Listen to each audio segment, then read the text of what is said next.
فرمایا آخری نبی صلی اللہ علیہ وآلہ وسلم جو لوگوں کو تکلیف پہنچانے سے باز رہا، اللہ پاک اسے قبر کی تکلیف سے بچائے گا۔ یا اللہ پاک ہمیں دوسروں کو تکلیف دینے سے بچا۔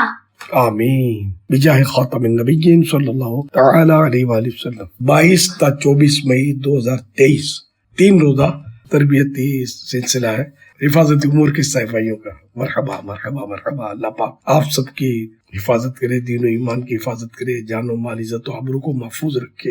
اللہم آمین۔ بے حساب مغفرت آپ کا، آپ کے ماں باپ کا اور بال بچوں کا مقدر ہو۔ آپ کے صدقے میرے حق میں بھی یہ دعائیں قبول ہو۔ اللہم آمین۔ حاجی بنائے، سب کو میٹھا مدینہ دکھائے۔ اللہم آمین۔ میرے پیارے پیارے مدنی بیٹوں، نماز کی پابندی کرنی ہے، رمضان شریف کے روزے بھی پابندی سے رکھنے ہیں اور نیکیوں کی طرف توجہ رکھنی ہے۔ جتنی نیکیاں کرتے رہے کام آئیں گے، بلا وجہ کسی کو تکلیف نہیں دینی، حسن اخلاق کا پیکر بنے رہنا ہے، لوگوں کو ڈانٹنا جھاڑنا۔ لوگ ہو سکتا ہے کہ اپنے حساب سے چلتے ہوں، مجھے اندازہ ہے بعض ٹائم میں ہو سکتا ہے آپ سے اکڑ بھی جاتے ہوں گے یا کچھ بول دیتے ہوں گے، لیکن آپ کو کچھ نہیں بولنا، ان کو یہ دھیان رکھنا ہے۔ آپ کو اپنے حساب سے چلنا ہے، کسی کو رعایت بھی نہیں کرنی۔ جو ایک طریقہ کار ہے حفاظتی امور کا، سیکورٹی کا، وہ بالکل پیش نظر رہے، لیکن یہ کہ ان کے ساتھ بدتمیزی کا جواب بدتمیزی سے نہیں، اینٹ کا جواب پتھر سے نہیں، پھول سے دینا ہے، یہ خیال رکھنا ہے خاص۔